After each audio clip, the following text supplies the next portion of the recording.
नमः सर्वेभ्यः। अद्य प्रौढमनोरमायाः अच्छन्धिप्रकरणे द्वितीयः पाठः। फेब्रुवरी मासस्य प्रथमः दिनाङ्कः। येनाक्षरसमां नायमधिगम्य महेश्वरात् कृत्स्नं व्याकरणं प्रोक्तं तस्मै पाणिनये नमः। ध्यायन् ध्यायं परं ब्रह्म स्मारं स्मारं गुरोर्गिरः सिद्धान्तकौमुदी व्याख्यां कुर्मः प्रौढमनोरमाम्। Before we start, I'm sorry for those who are listening to the recordings. I have not been able to upload the recordings or the notes of last class yet. I had limited access to the net this week and I was also sort of busy. So I will be uploading the recordings of today's and last week's class after today's class as soon as possible. So we will start with the class. So before we start, we will recap what we have done. So I would like to go back to the beginning of Samnya Prakarana and read a bit of the text from there before we come back to Achsandhi Prakarana. Please remember, it's very important to be able to read the text and follow it in texts like this, in any text obviously which we are studying.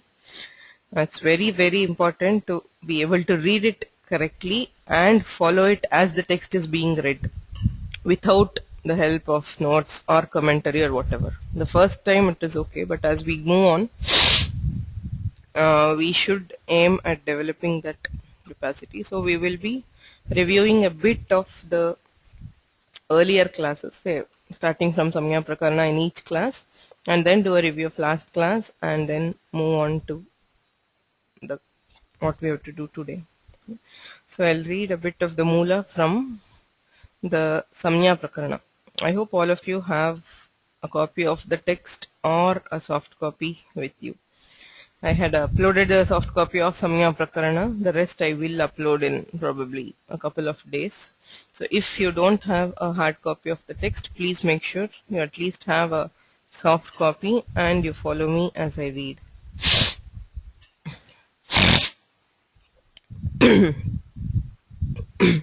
हयवरट् हकारोपदेशः अट् अश् हश् इण् ग्रहणेषु हकारग्रहणार्थः अर्हेण अड्व्यवायेऽपि इति णत्वं देवाः सन्ति भो भगो इति रोः यत्वं देवो हसति हसि च इत्युत्वं लिलिहिड्ढे लिलिहिध्वे विभाषेटः इति वा ढः हल् इदं सूत्रं वल् रल् झल् शल्षु हकारग्रहणार्थं रुदिः स्वपिः रुदादिभ्यः सार्वधातुके इति वलादिलक्षणः इट् स्निहित्वा स्नेहित्वा रलो व्युपधात् इति वा कित्वम् अदाग्धां झलो झलि इति सकारलोपः अलिक्षत् शल इगुपधात् इति क्षः हलन्त्यं सूत्रे अन्त्यमिति हलि अन्त्यम् इति विग्रहे सप्तमी इति योगविभागात् सुप्सुपा इति वा समासः इति भावः यद्वा षष्ठी तत्पुरुषोऽयं स्यादेतत् हलित्येकशेषस्यैव तन्त्र आवृत्ति एकशेषान्यतममस्तो हस्य ल इति च व्याख्यास्यते सामीप्यं षष्ठ्यर्थः यद्वा मास्तु तन्त्रादि अस्तु समाहारद्वन्द्वो हल् च ल च इति लकारस्य संयोगान्तलोपः इति चेत् मैवम् आद्ये समासस्य क्लिष्टत्वात् न हि ब्राह्मणकम्बलः इत्यादौ ब्राह्मणसमीपवर्ती अन्यदीयः कम्बलः प्रतीयते न वा चित्रकुशब्दात् चित्रकवीणां समीपवर्ती वृक्षादिः प्रतीयते अत एव अनन्तरादिषु न समासः अनभिधानात् इति स्पष्टमाकरे किं बहुना ब्राह्मणस्य कम्बलः चित्रागावोऽस्य इति व्यस्तप्रयोगोऽपि तत्रानिष्टः द्वितीयेऽपि संयोगान्तलोपो दुर्लभः यणः प्रतिषेधारम्भात् तत्प्रत्याख्यानपक्षेऽपि झलो झलि इत्यतः झल् ग्रहणम् अपकृष्य झलो लोपविधानाच्च किञ्च पदार्थबोधं विना वाक्यार्थबोध असम्भवेन हल् प्रत्याहारसिद्धेः प्राक् एतत् सूत्रार्थ अबोधे प्रसक्ते तदुद्धारार्थोऽयं यत्नः अस्य अञ्चावस्थायां हल् शब्दार्थ अप्रसिद्धौ द्वन्द्व एव दुर्लभः सह विवक्षाया असम्भवात् तस्मात् यथोक्तमेव न्याय्यम्।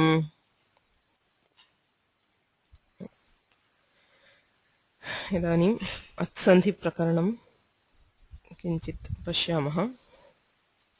गतकक्ष्यायाम् आरब्धं प्रकरणम्।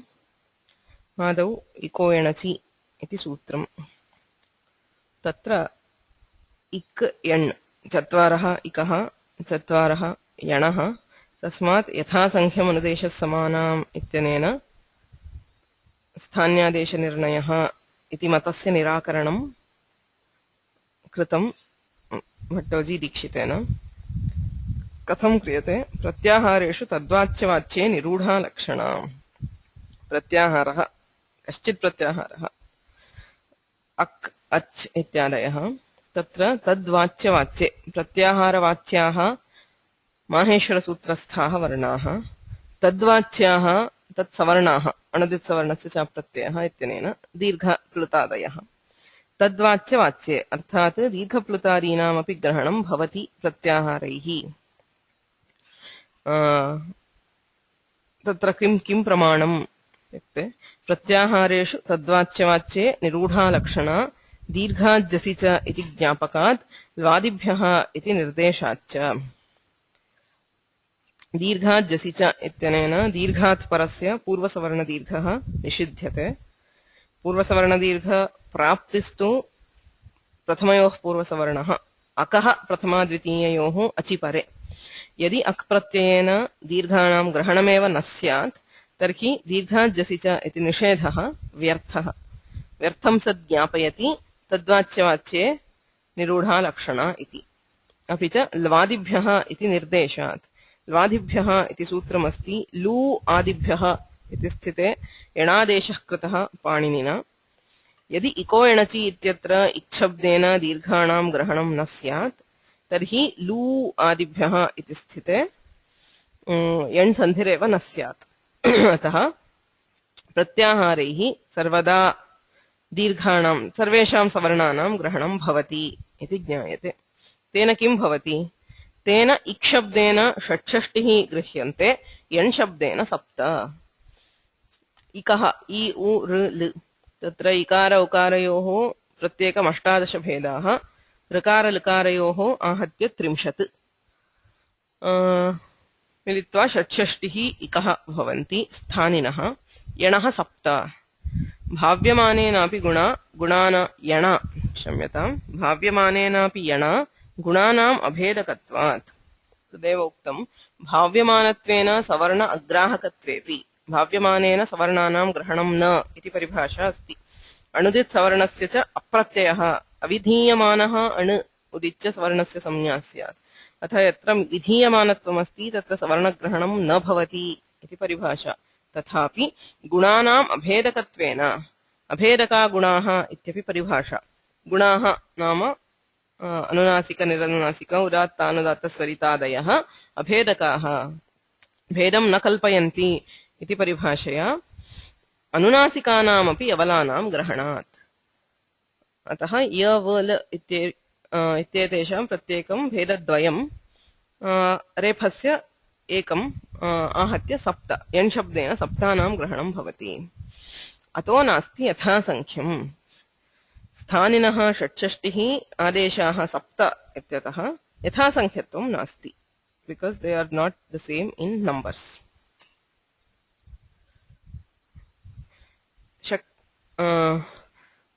न च लक्ष्यार्थबोधात् पूर्वभाविनं शक्यार्थबोधमादाय यथासङ्ख्यमस्तु इति वाच्यम्। लक्ष्यार्थात् पूर्वं शक्यार्थः always it is the shakyartha which is understood first and only later we come to the lakshyartha whenever we use this lakshana. So adau shakyartha bodha velayam ik ityukte sakshat chatvarah maheshwaraसूत्रस्थाः वर्णाः तथैव एण् इत्युक्ते चत्वारः माहेश्वरसूत्रस्थाः ज्ञायन्ते। ततः सवर्णग्रहणेन इक्शब्देन षट्षष्टिः यणा सप्त इत्यस्तु शक्यार्थबोधवेलायामेव यथासङ्ख्यत्वेन सान्यादेशनिर्णयः अस्तु इति चेत् न। किमर्थं? न च लक्ष्यार्थबोधात् पूर्वभाविनं शक्यार्थबोधम् आदाय यथासङ्ख्यमस्तु इति वाच्यम्। एवमपि तृतीयचतुर्थाभ्यां ऋकारलकाराभ्यां प्रत्येकं 30 उपस्थितौ लवर्णानां रेफादेशस्य ऋवर्णानां लादेशस्य च प्रसङ्गात्। ऋकारस्य रेफः इत्युच्यते शक्यार्थबोधवेलायां। ततः ऋवर्णेन ऋलवर्णयोर्मिथः सावर्ण्यं वाच्यम् इति सावर्ण्यात् लकारस्यापि भेदाः गृह्यन्ते। ऋ इत्यनेन 30तां ग्रहणे ऋकारस्य यो आदेशः रेफः सः लकारस्यापि स्यात्। एवमेव लकारस्य यः आदेशः लकारः सः ऋकारस्यापि स्यात् इति संकरः प्राप्नोति। तस्मादिह स्थानेन्ततमः इति सूत्रेणैव इष्टसिद्धिः इत्यभिप्रेत्याह स्थानतान्तर्यादिति। अत एव कौमुद्याम् उक्तं स्थानतान्तर्यादीकारस्य यकारः इति।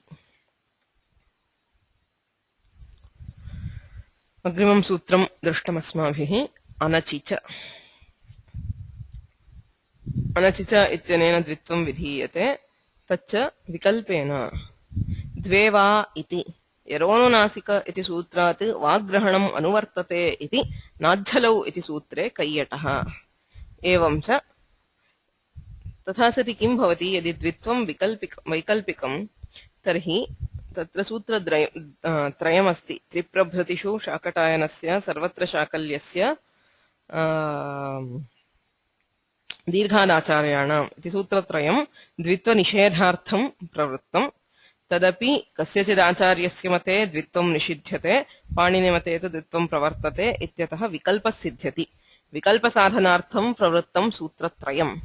यदि अनचि च इति द्वित्वमेव विकल्पेन विधीयते तर्हि तेषां सूत्राणां वैयर्थ्यम्। एवं च सर्वत्र शाकल्यस्य इति सूत्रं तत् प्रपञ्चभूतं पूर्वोत्तरसूत्रद्वयं च नारम्भणीयम् इति भावः।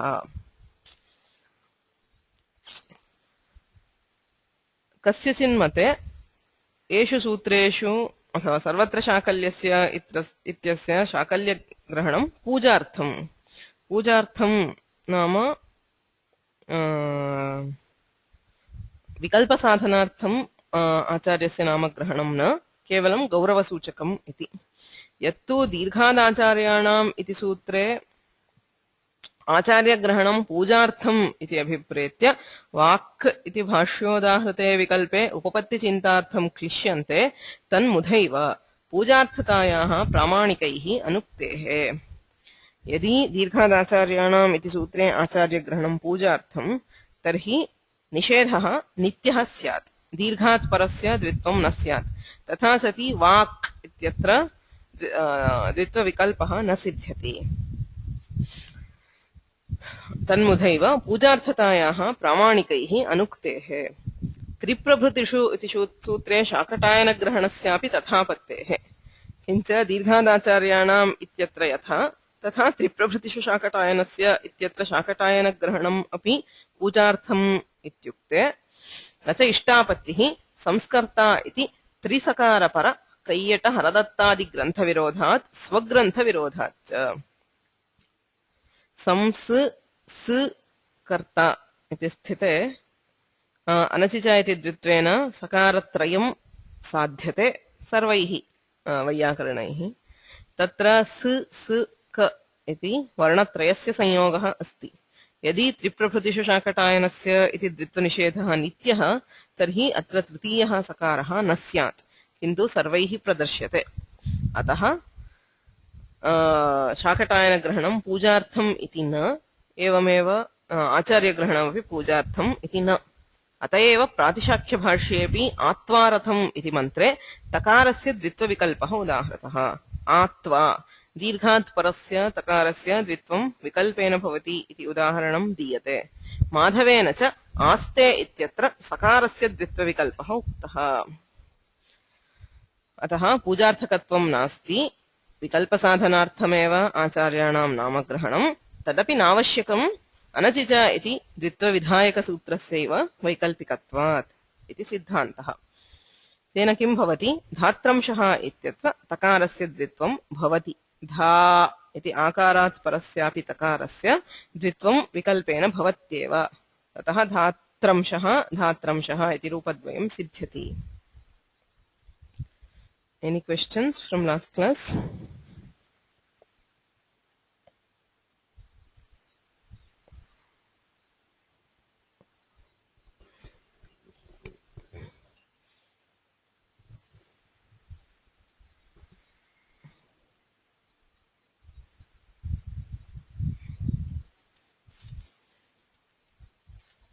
There is a question by Narayan. If we don't accept the Kayyatamata of Anuvritti of Va, then we don't have a problem in Panini Sutras.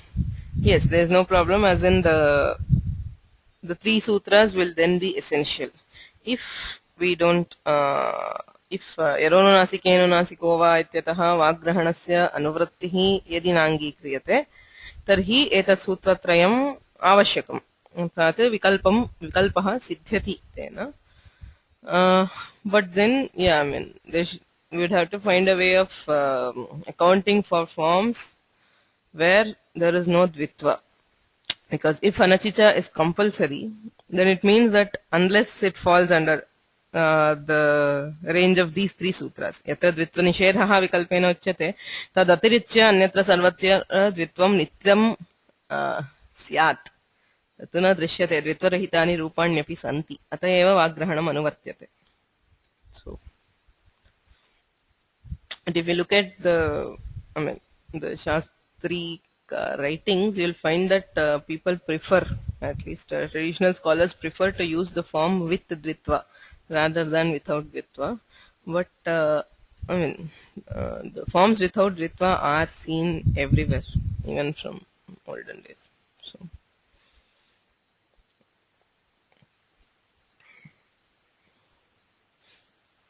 but yes, if anachicha is not vikalpa, then in these three sutras will make the nishedha vikalpa. Any other questions?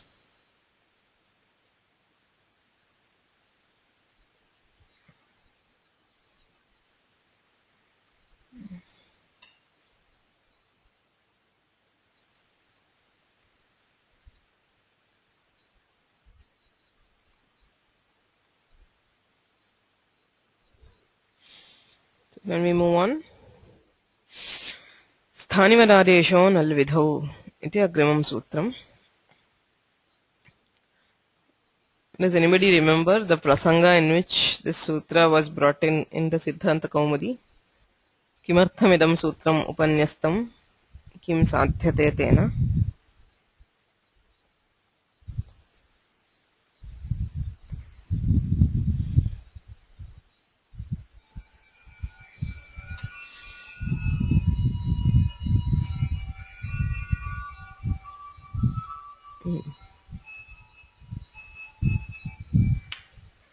Sudhyupasyah ityatra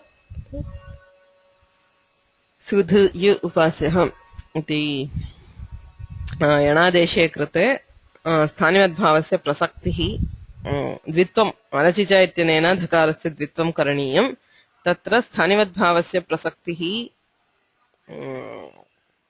अस्ति वा इति विचार्यते दीक्षितैः.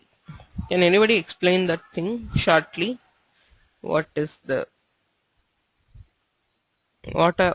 that Dikshita brings in, and what is his answer?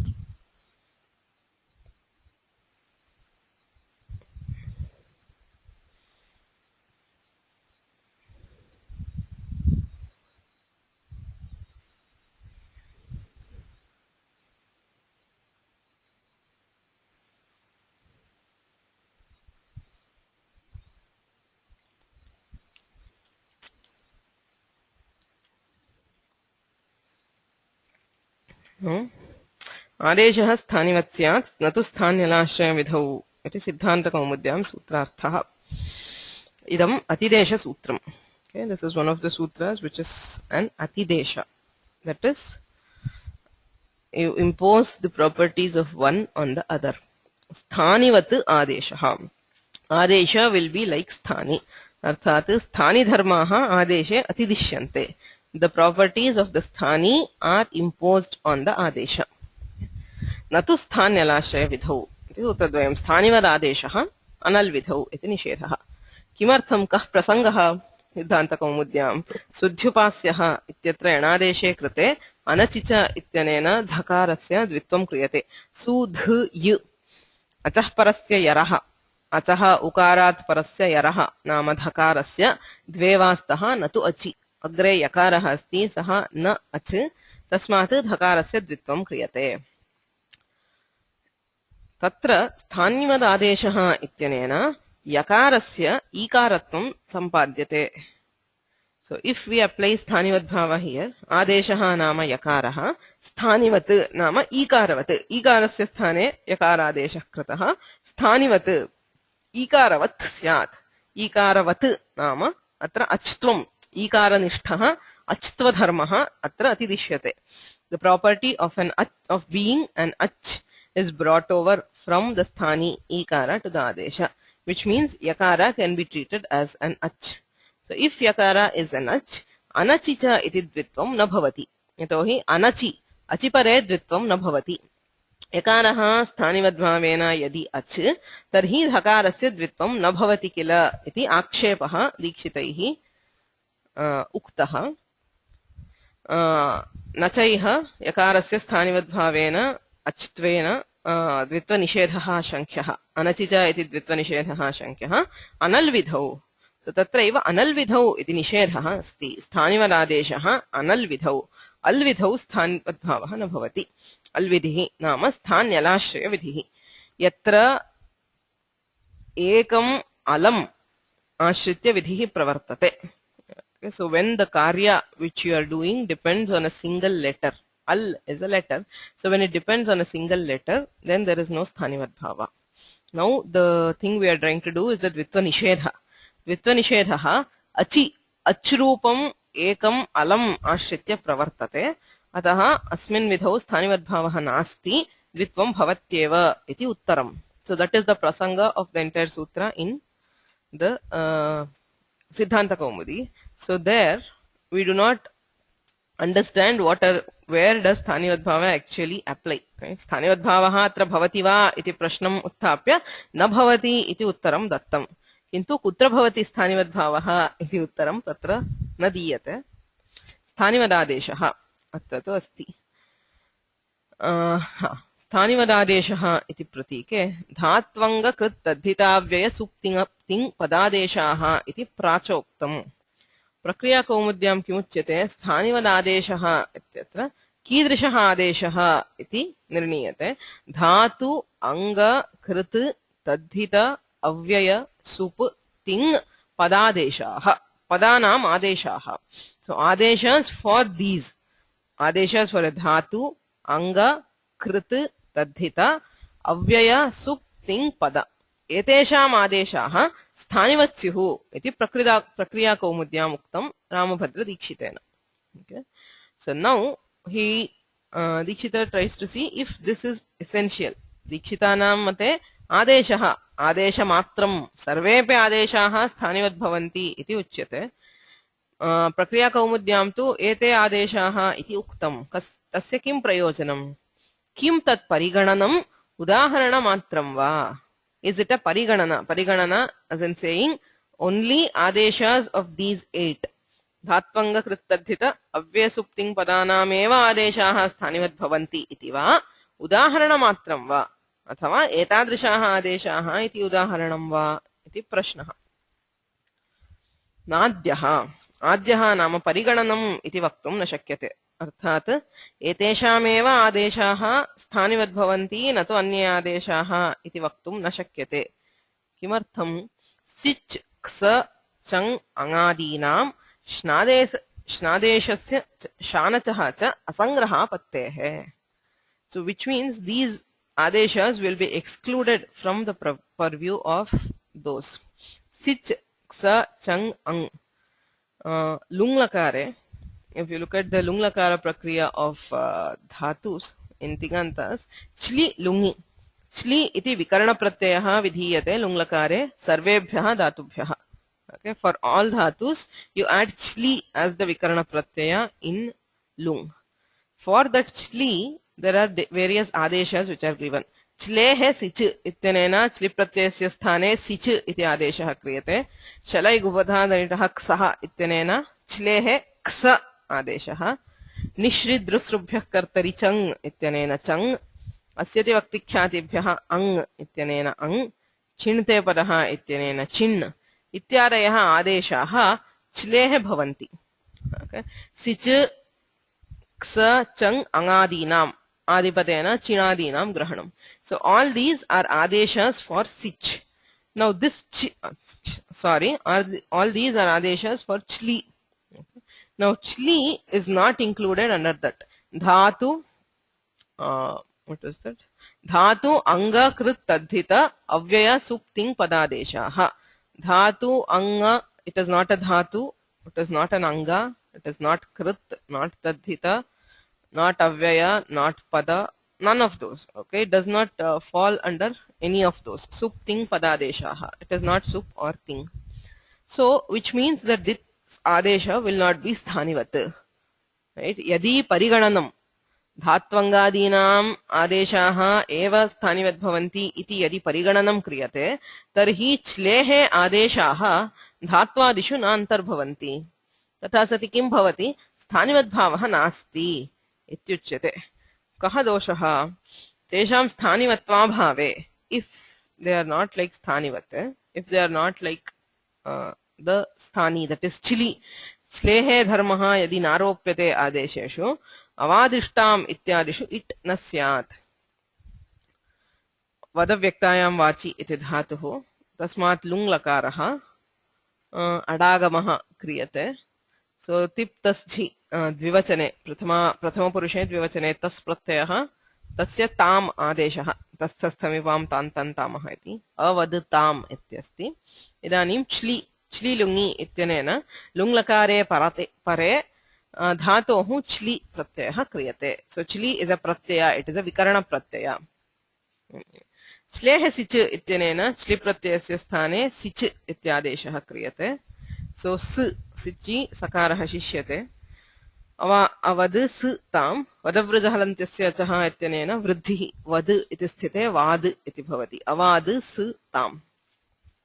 इदानीम् अत्र अर्धधातुकस्य ड्वलादेः इत्यनेन इडागमः करणीयः. we need to apply it on this sich. अवादिष्टाम् इति साधयितुम् इडागमः करणीयः. इडागमः कस्य भवति? अर्धधातुकस्य. वलादेः अर्धधातुकस्य भवति. अर्धधातुकत्वं नाम किम्? अर्धधातुकं शेषः. तिंशित् सार्वधातुकम् अर्धधातुकं शेषः. धात्वधिकारे विहिताः तिङ् प्रत्ययाः षित् प्रत्ययाश्च सार्वधातुकसंज्ञां प्राप्नुवन्ति. तदतिरिक्ताः सर्वेपि धात्वधिकारोक्ताः प्रत्ययाः अर्धधातुकाः. So a pratyaya which is added on a dhatu under the dhatvadhikara will be ardhadhatuka other than ting and shit. Now chli pratyayah ardhadhatukah. The pratyaya chli lungi ityanena vihitah chli pratyayah ardhadhatukah. Okay, because it is a pratyaya which is being added to the dhatu. Now, if sich has to be treated as an ardhadhatuka, we need sthanivat bhava. Chli pratyayasya sthane vihitah sich pratyayah sthanivat bhavena ardhadhatukah bhavati. Ardhadhatukatve sati ardhadhatukasya dvaladehe ityanena idagama siddhyati. Sich is not directly the pratyaya which is added to the dhatu. Chli is the pratyaya and sich is an adesha. अतः स्थानिवद्भावेन आर्धधातुकत्वे सत्येव इडागमः सिद्ध्यति. यदि स्थानिवद्भावः नास्ति तर्हि अवादिष्टाम् इत्यत्र इडागमः न स्यात्. Also किञ्च श्ल्यादेशानां क्सादीनां स्थानिवद्भावेन प्रत्ययत्वे लशक्वतद्धिते इत्यादिभिः ककारादीनाम् इत्संज्ञा सिद्ध्यति. Now chli is the pratyaya and ksa etc. the adesha. क्स प्रत्यये ककारस्य इत्संज्ञा इष्यते. लशक्वतद्धिते प्रत्ययाद्याः लशकवर्गाः इत्संज्ञकाः स्युः. So lakara, shakara and kavarga at the beginning of a pratyaya will be treated as it. Now if ksa does not have sthanivat bhava, यदि स्थानिवद्भावः नास्ति तर्हि क्सादीनां क्सादिषु ककारादीनाम् इत्संज्ञा न स्यात्. So since it is, we are not treating it as a as chli, लशक्वतद्धिते इत्यादिभिः इत्संज्ञा न स्यात्. So स्थानिवत्वाभावे इत्वं न स्यात् इत्यादयः दोषाः. So if it is a परिगणना, यदि धात्वङ्गकृत् तद्धित इत्यादि परिगणनं, तर्हि च्ल्यादेशानां सिजादीनां स्थानिवद्भावः न भवति. स्थानिवत्वाभावे अवादिष्टाम् इत्यत्र इडागमो न भवति. ककारादीनाम् इत्संज्ञा च न सिद्ध्यति इति दोषद्वयम्. श्नादेशस्य शानचः च अग्रहणापत्तिः इत्युक्तम्. हलः श्नः शानझौ इति सूत्रेण श्नः श्ना प्रत्ययस्य स्थाने शानच् इति आदेशः विधीयते. हलः परस्य श्ना प्रत्ययस्य स्थाने शानच् इति आदेशः क्रियते. Now this is also a विकरण प्रत्यय. श्ना इति क्रियादिभ्यः श्ना, क्रियादिगणे ये धातवः पठिताः तेभ्यः श्ना शपं बाधित्वा श्ना इति विकरण प्रत्ययः विधीयते. क्रीणाति, जानाति इत्यादिषु. So श्ना प्रत्ययः धात्वादिषु नान्तर्भवति. Again this is a vikarana which is not included under धातु अंग कृत तद्धित अव्यय सुप् तिङ् पद एतेषु नान्तर्भवति. तथा सति अत्रापि किं न स्यात्, स्थानिवद्भावः न स्यात्. तर्हि अत्रापि शकारस्य इत्वं न भवति. शानच् इत्यत्र शकारस्य लशक्वतद्धिते इत्यनेन इत्संज्ञा कर्तुम् इष्यते. स्थानिवत्वस्य अभावे प्रत्ययत्वं नास्ति इत्यतः श्नः शानच्, श्ना प्रत्ययः तस्य स्थाने शानजादेशः विधीयते. तस्य प्रत्ययत्वं नास्ति इति चेत् इत्वं न भवति इति दोषः. सो अतः परिगणनम् इति वक्तुं न शक्यते. अस्तु, उदाहरणमात्रम् इति चेत् न अन्त्यः. उदाहरणमात्रम् इत्यपि वक्तुं न शक्यते. अव्ययस्य अङ्गपदाभ्यां पृथक् ग्रहणवैयर्थ्यात् धातु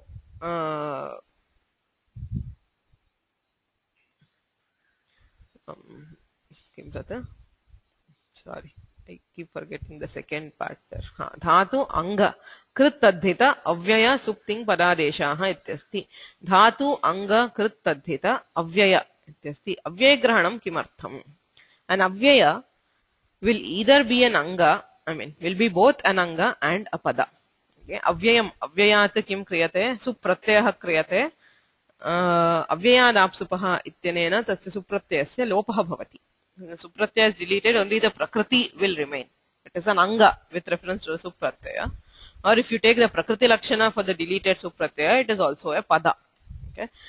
So anga padabhyam prithak avyaya grahanasya vaiyarthyam. You don't need to take you don't need to tell an avyaya separate from anga and pada. Avyayasya anga padabhyam prithak grahana vaiyarthyat. There is no example which you can give only for an avyaya, which is neither an anga nor a pada.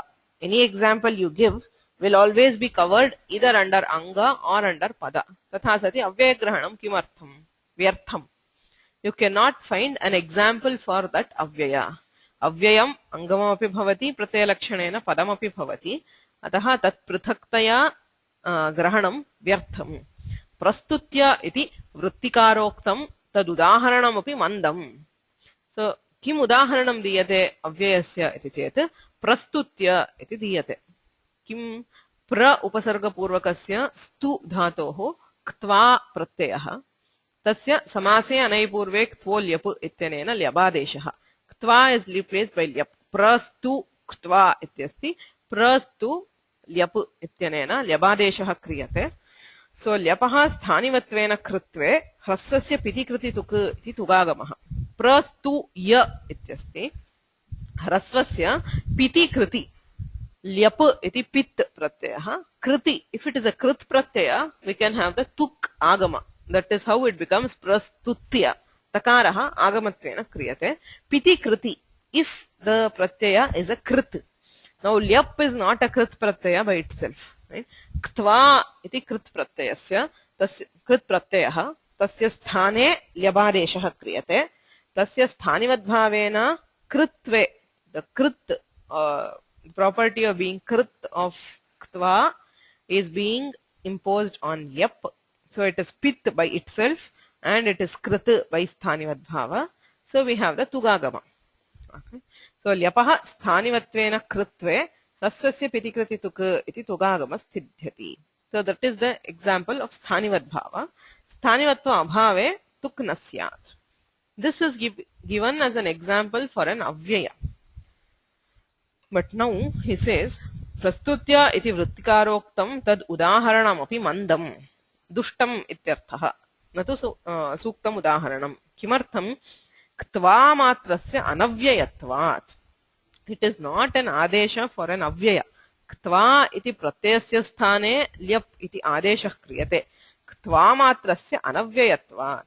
Ktva is not an avyaya by itself.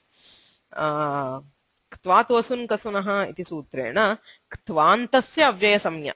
Pratyagrahane tadantagrahyaha ityanena tadantam grihyate. Ktva pratyayantam avyayam bhavati. Natu kevalaha pratyayaha. Not just the pratyaya. A ktvanta will be an avyaya. Here the adesha is not for a ktvanta. Kevalasya ktva pratyayasya adeshah kriyate lyapiti. Ataha ktva matrasya anavyayatvat. So this cannot be an example for an adesha for an avyaya. Avyasya adesho na. Kincha kritvena siddhatvacha. Ktva pratyayah krit. Ataha dhatvanga krit tadhita ityasti. Ataha kritaha adeshatvena iva atra sthanivat bhavah siddhyati. Tadartham avyaya grahanam napekshyate. So this cannot be an example for an adesha of an avyaya. So taking up that avyaya itself is useless because it is anga and pada, and you can also not come up with an example for it. Ataha dhatvanga krit tadhita avyaya supting padadeshaha iti prakriya kaumudikareena yaduchyate tat na yujyate. It is not the right way. Adeshaha sthanivat syat. Sarvopi adeshaha sthanivat bhavati iti vachane eva laghavam iti dikshitanam matam. Ataha kimuktam adeshaha sthanivat syat. Natu sthanyalashaya vidhau ityasti. Analvidha vitikim. Tena tasmat tasya tasmimshcha vidhau mabhut.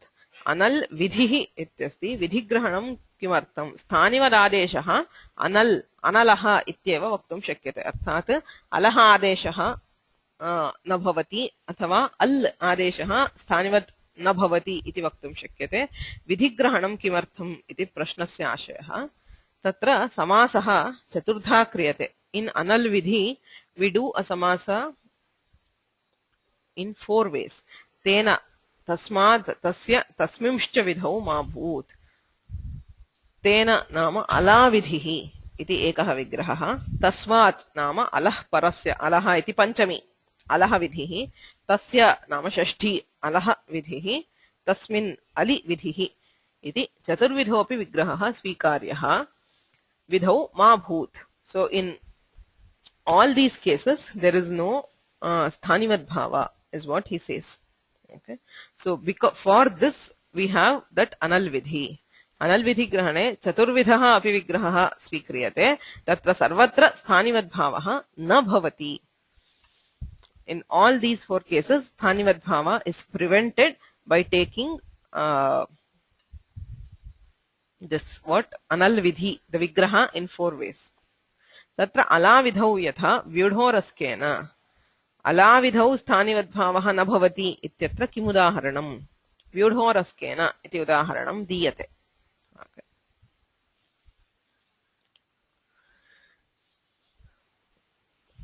Vyudham uraha yasya saha iti samasaha bahuvrihihi. Vyudha uras vyudhoras iti sthite urah prabhratibhyah kap ityanena kap samasantah kriyate. There is a samasanta pratyaya which is added, which is kap. Vyudhoras ka ityasti. Now once you have vyudhoras ka, sasajushoruhu ityanena rutvam bhavati. Karavasanoyor visarjaniyaha ityanena visarjaniyaha. Sopadadau ityanena sattvam kriyate. When followed by ka, Pasha kalpa ka. So because of the ka pratyaya, the visarga is replaced by sakara. Vyodho ras ka.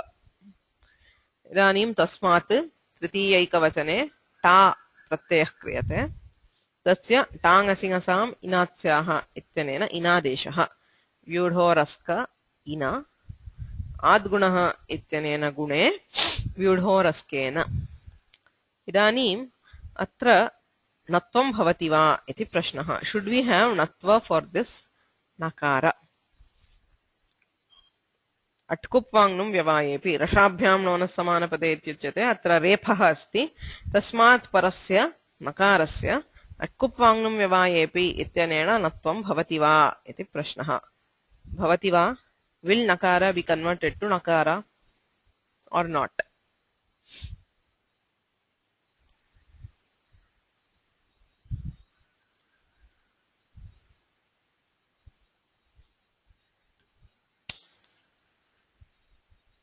किमुत्तरं नत्वं भवति वा न वा सिद्धान्ते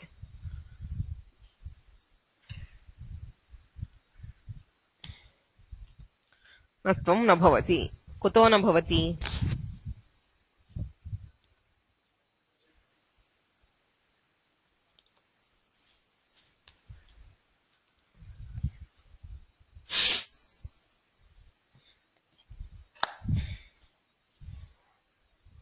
why do we not have natvam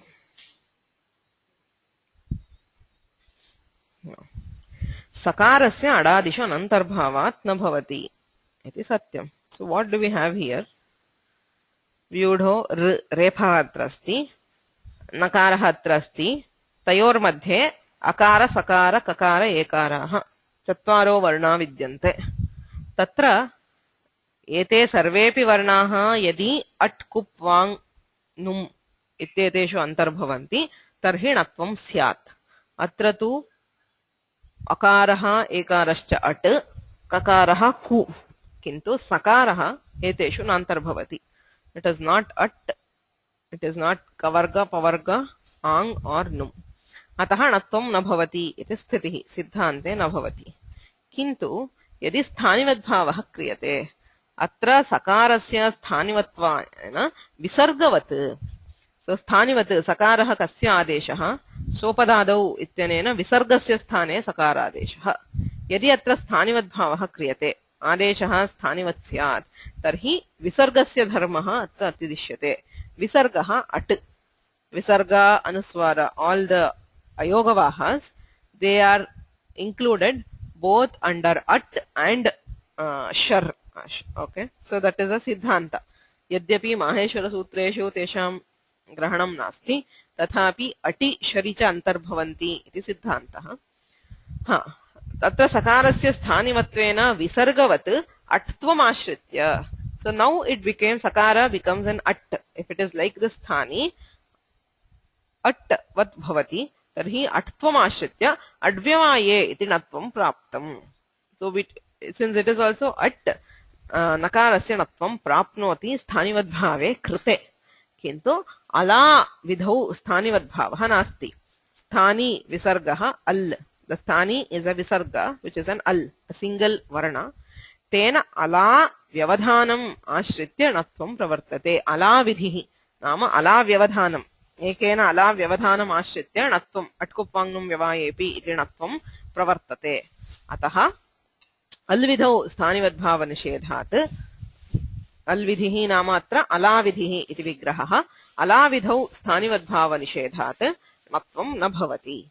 So that is one purpose of including a vigraha like alavidhihi in sthanivadadesho analvidhau. Any questions?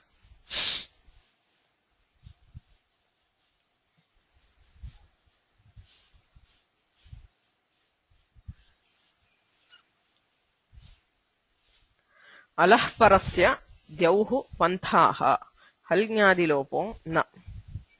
अलः विधिः पञ्चमी विभक्त्यन्तेन समासः तस्य प्रयोजनं वक्ष्यते. पन्थाः इत्यस्ति. So all this should be in black. These are not from the moola. दिव इति प्रातिपदिकात् सुप्रत्ययः क्रियते. दिव औत् इत्यनेन सुप्रत्यये परे वकारस्य औकारादेशः. इको एणचि इत्यनेन एणादेशे द्यौ इत्यस्ति। अत्र औकारस्य स्थानिवद्भावेन वकारातिदेशे इफ देयर इज स्थानिवद्भाव औकारः आदेशः औकारः स्थानिवद्भवति इति यदि उच्यते तर्हि वकारः अतिदिश्यते। वकारः हल्, वकार इज अ कॉन्सोनेंट हल्, सो तस्य हल्त्वात् हल्ज्ञाभ्यो दीर्घात् सुतिस्य प्रक्तं हल् इति सुलोपः प्राप्नोति।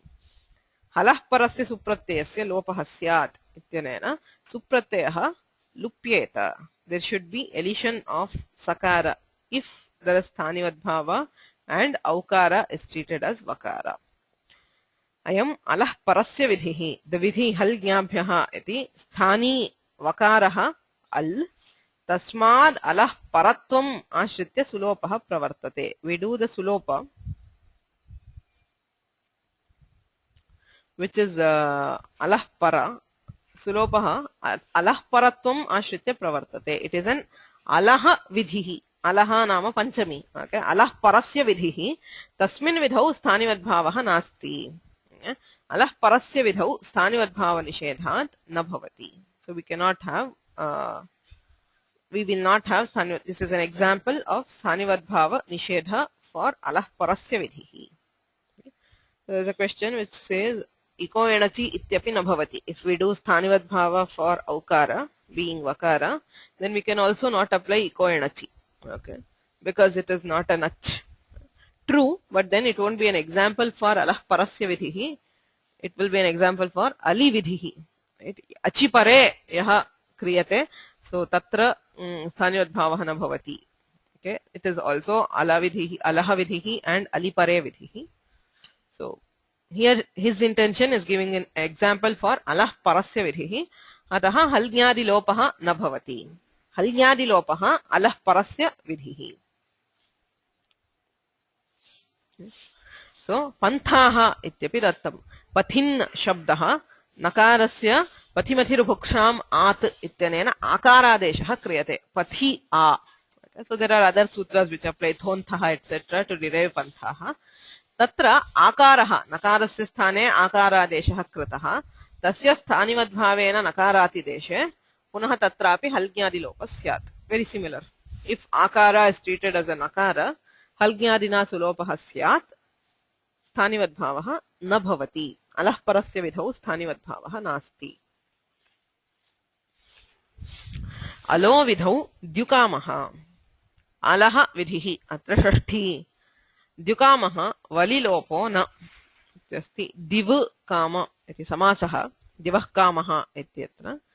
सो दिव काम इति स्थिते दिव उत् पदान्ते दिव दिवः उत् इति आदेशः भवति. दि उ काम इत्यस्ति. तत्र यणादेशे द्युकाम इति सिद्ध्यति. इदानीं द्य उ काम इत्यस्ति उकारस्य स्थानिवद्भावेन वकारातिदेशे. If we apply sthanivadbhava here, if we do sthanivadbhava, dhyu u kama ukarasya sthanivat nama vakaravad bhavati. Now this vakara is val. Okay. Sorry, this vakara is vakara. This is not valtvena. Lopo vyor vali iti kakara is val. Okay. Not vakara. Kakaraha val. Vakara yakarayoho valipare. Padantayoho yavayoho valipare lopasyat. This sutram. If there is a vakara in padanta, ayam vakaraha ukarasya sthanivadbhavena vakaratve valipare kakare pare tasya vakarasya lopasyat. It is sakshat alaha vidhihi. Vyoh lopaha vakarasya yakarasya va lopaha nama alaha sthane vidhihi kriyate. Tatra sthanivadbhavah nasti. Sthani vakaraha al. तत्र अलह स्थाने विधि नाम लोपः प्रवर्तते. अलो विधौ स्थानिवद्भाव निषेधात् लोपः न भवति. द्युकामः इत्यत्र. So this is an example for अलह विधौ स्थानिवद्भाव निषेधः. अलि विधौ अलि विधिः इति चतुर्थः विग्रहः. यजेः क्तः क इष्टः हसिच इति उत्वं न. All these examples are what you know, as in the sutras are all which we have studied in the first part of the Kaumudi itself.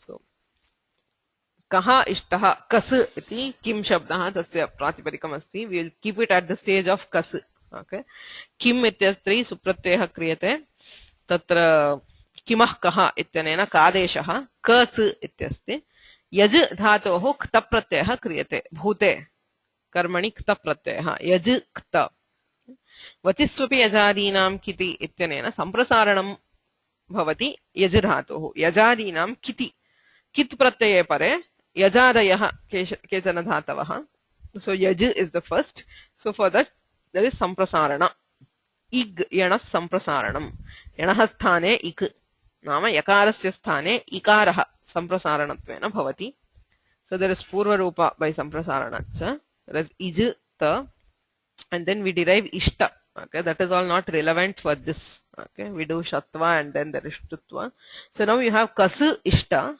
ससजुषोरुः इत्यनेन रुत्वे कर इष्ट इदानीं किं भवेत् इति प्रश्नः व्हाट विल हैपन कर इष्ट किं भवति सिद्धान्ते किं भवति कर इष्ट इति स्थिते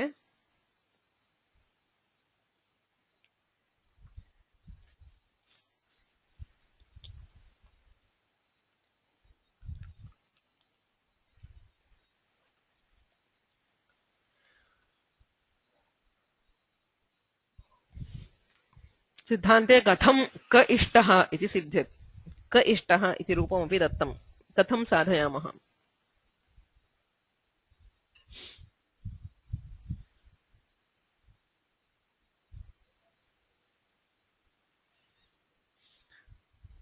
रेफस्य विसर्गविधानं केन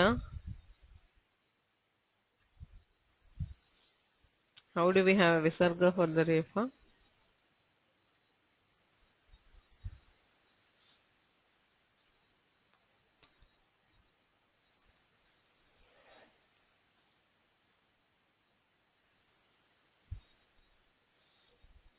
खरवसानयोर् विसर्जनीयः खरि अवसाने च परे रेफस्य विसर्जनीयः कुत्र अस्ति खर् अवसानं वा is there a khar varna or an avasana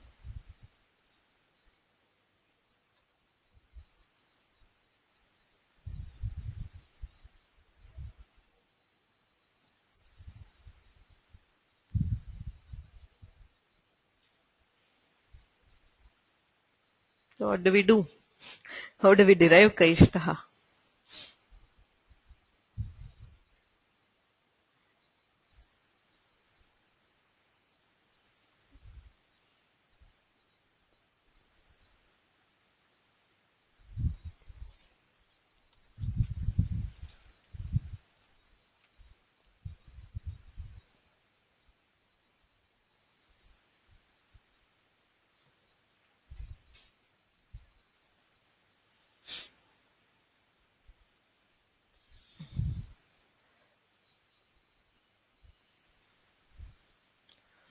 अतोरोरप्लुतादप्लुते अतः परस्य रोः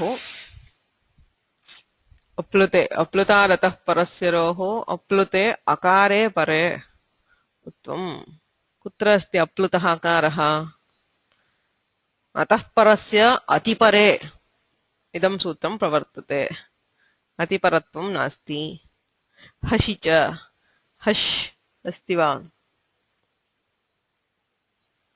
हशि च इति सूत्रेण कर्तुं हश् परकत्वमपि नास्ति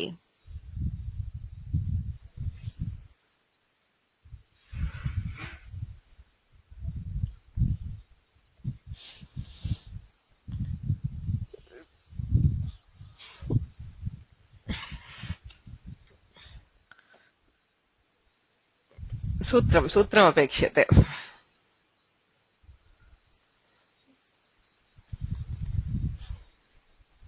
उत्तमं केन सूत्रेण उत्तमम् इति उच्यते चेत् अतोरोरप्लुतारप्लुते इति न भवति हशि च इत्यपि न भवति इकारः अस्ति अग्रे सः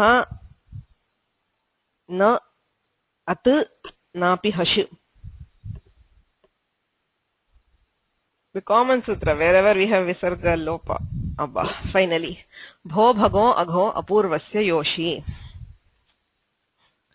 the standard sutra wherever you see lopa of a visarga. It's not a visarga lopa, but you see the lopa, it is always that.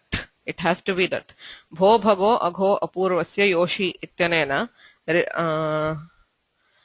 रेफस्य स्थाने यकारः क्रियते तस्य लोपः कथं लोपः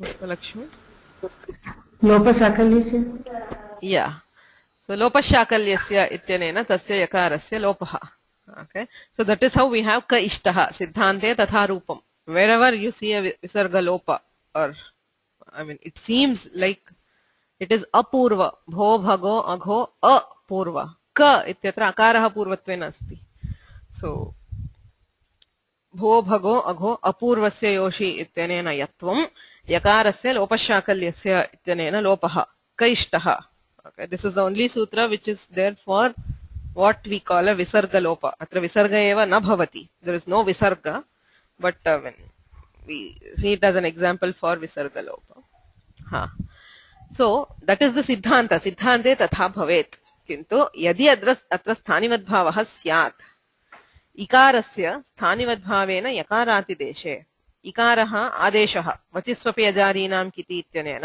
यकारस्य स्थाने इकारादेशः कृतः यदि स्थानिवद्भावः तर्हि यकारः हश् so हश्त्वात् हशिच इत्यनेन उत्वं स्यात् if we apply स्थानिवद्भावः here there should be उत्व उकारादेश by हशिच हशि परे उत्वम् इत्यनेन उत्वं स्यात् किन्तु अलि विधौ हशि परे स्थानी यकारः अल् तस्मिन् अलि परे उत्वं विधीयते अतः अलि विधौ स्थानिवद्भावः नास्ति इति उक्तत्वात् स्थानिवद्भाव निषेधः यकारः तस्य लोपः कैष्टः इति रूपं सिद्ध्यति okay so that is why he says alashraya vidhau na tu sthanyalashaya vidhau the al vidhi there is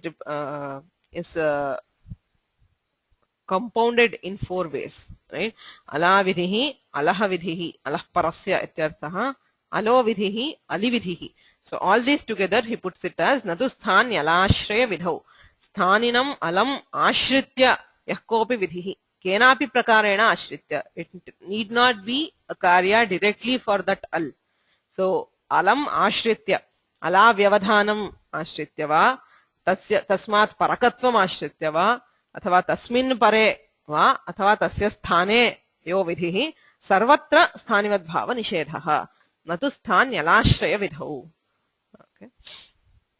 अल्चैः स्थान्यवयव एव गृह्यते and also it is not स्थानिवदादेशः अनल् विधौ इत्युच्यते अल् विधिः स्थान्यल् विधौ इत्येव स्थान्यलाश्रय विधौ इति सूत्रार्थः लिखितः यत्र सः विधिः अलमाश्रयते स्थानी रूपेण अर्थात when it depends on an al in the sthani then only it is a nishedha आदेशः आदेशे यद्यपि अलम आश्रित्य विधिः प्रवर्तते तथापि स्थानिवद्भावः भवति अल्चैः स्थान्यवयव एव गृह्यते तेन रामाय इत्यादौ सुपिच इति दीर्घः सिद्धः so राम इत्यस्मात् ङे प्रत्ययः क्रियते चतुर्थी एकवचने ङेर्यः इत्यनेन आदेशः य आदेशः अतो दीर्घो यञि इत्यनेन दीर्घः क्रियते ओके रामाय तत्र यञादौ सुपि दीर्घः स्यात्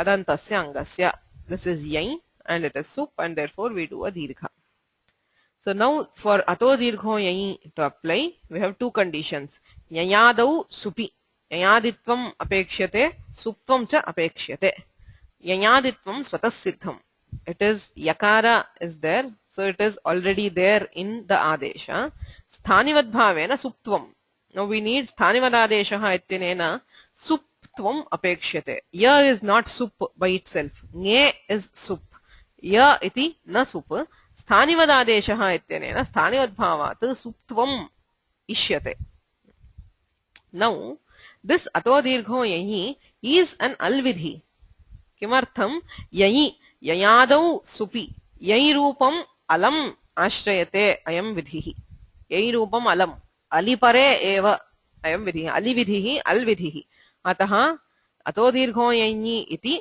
अल् विधिः किन्तु न स्थान्यलाश्रय विधिः. So it does not depend on an al in the sthani.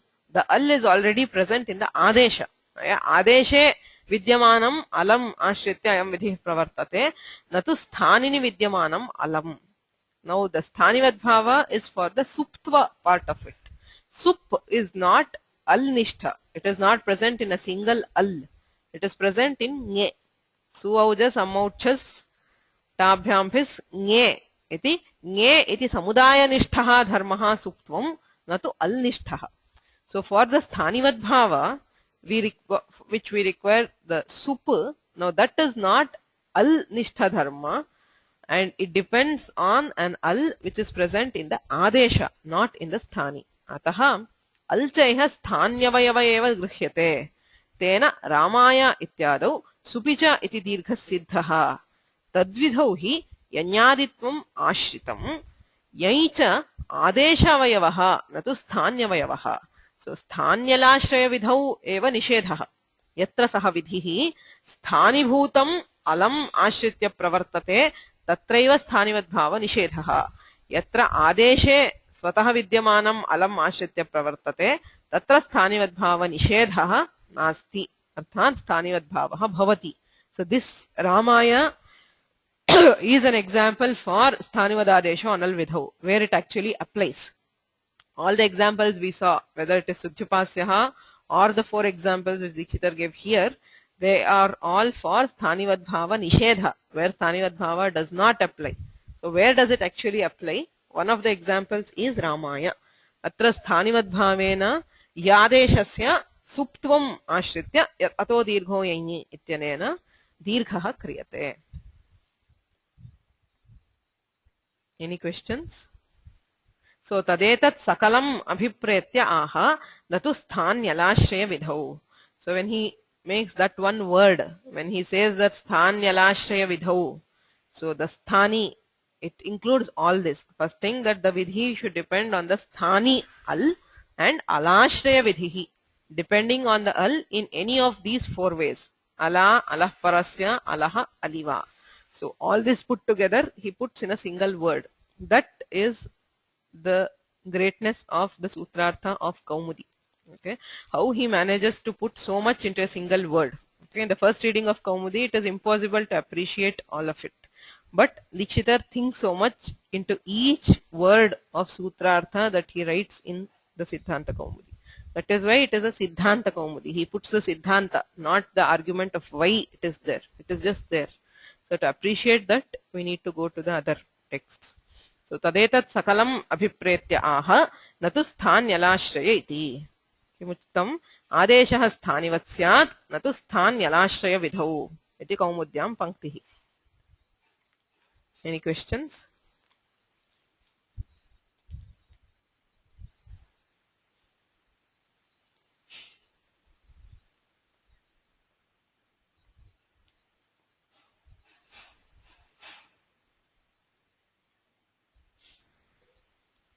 There is just one more part left here.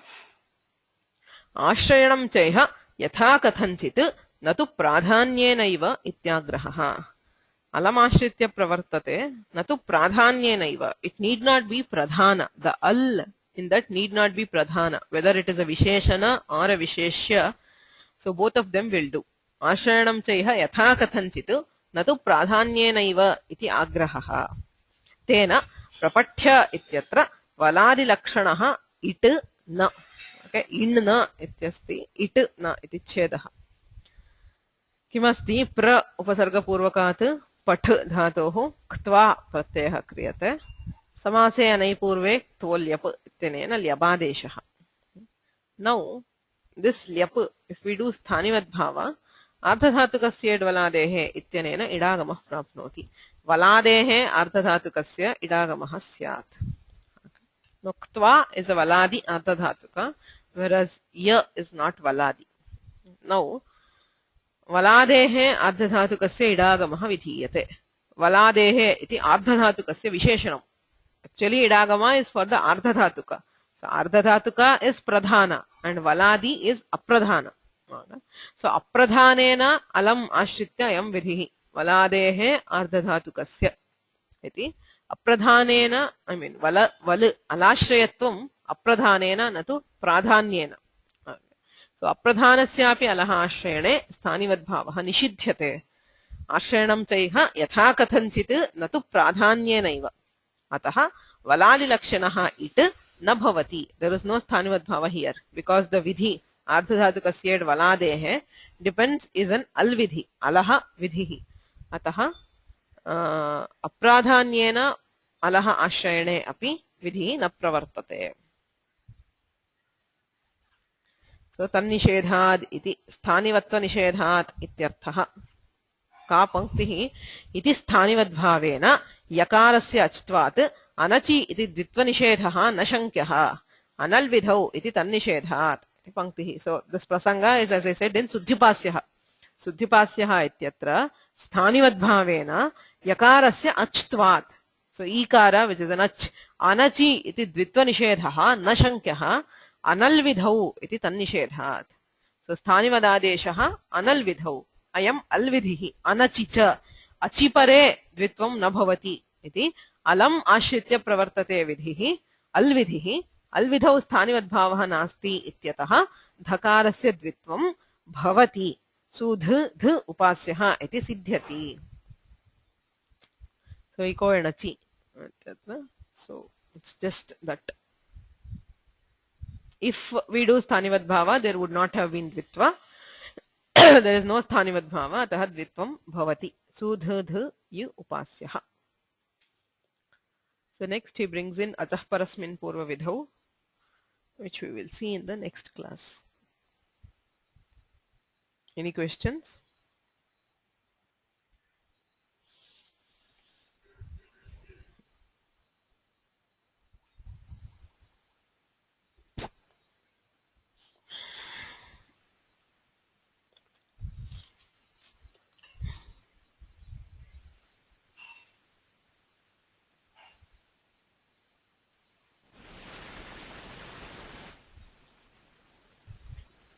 नमस्ते. उच्यताम्. एकमत्र किञ्चिदिव क्लेशः अस्ति तत्र वलादिलक्षणः इति विषये पूर्वविषये. यथा तत्र प्रपठ्य इति उदाहरणं दत्तं तत् किञ्चित् इतोपि प्रपठ्य इत्यस्ति प्र पूर्वकात् पठधातोः क्त्वा प्रत्ययः तस्य ल्यबादेशः. अत्र इडागमः भवति वा इति प्रश्नः. आर्धधातुकस्य इट् वलादेः इत्युच्यते. वलादेः आर्धधातुकस्य इडागमः. यदि आर्धधातुकस्य इडागमः इति साक्षात् आर्धधातुकत्वं स्थानिवद्भावेन भवति. कीदृशः आर्धधातुकः? वलादिः आर्धधातुकः. वलादित्वम् अपि अपेक्ष्यते. नौ दिस् प्राधान्येन अयं कीदृशः विधिः इति प्रश्नः. आर्धधातुकस्य इडागमः प्राधान्येन आर्धधातुकस्य इडागमः क्रियते इत्यतः अल् विधिः न. आर्धधातुक इस् नाट् अ वल्, इट् इस् अ समुदायनिष्ठ धर्म. सो प्राधान्येन अयं न अल् विधिः. किन्तु कीदृशम् आर्धधातुकम् इत्यत्र वलादित्वं विशेषणत्वेन योज्यते. तच्च वलादित्वम् अल्निष्ठः धर्मः अर्थात् अल् विधिः. सो अप्राधान्येन अयम् अल् विधिः न तु प्राधान्येन. तत्रापि स्थानिवद्भावनिषेधः भवति. स्थानिवद्भावनिषेधः न तु प्राधान्येनैव अर्थात् प्राधान्येन अलाश्रयणे एव स्थानिवद्भावनिषेधः इति नास्ति. यथा कथञ्चित् अलाश्रयणे स्थानिवद्भावनिषेधः भवति इत्यतः अत्र स्थानिवद्भावः नास्ति, इडागमः न भवति.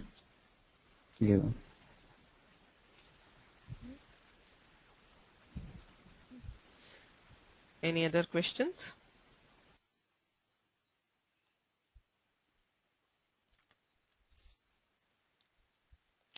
So we'll stop here. I will upload this and the last class recordings and notes as soon as possible. Okay, please excuse me. I mean, it will take a couple of days probably, but I will do it. Yes. What would be the vigraha? Where? Of Sthanyalashraya. स्थानी अल स्थान्यल स्थान्यलाश्रय विधिः स्थानी चास वल्च स्थान्यल अथवा अलाश्रयः विधिः अल आश्रयः यस्य सः अलाश्रयः अलाश्रयः विधिः अलाश्रय विधिः so there स्थानी is added as स्थान्यल आश्रयः यत्र यस्य सः स्थान्यलाश्रयः स्थान्यलाश्रयः विधिः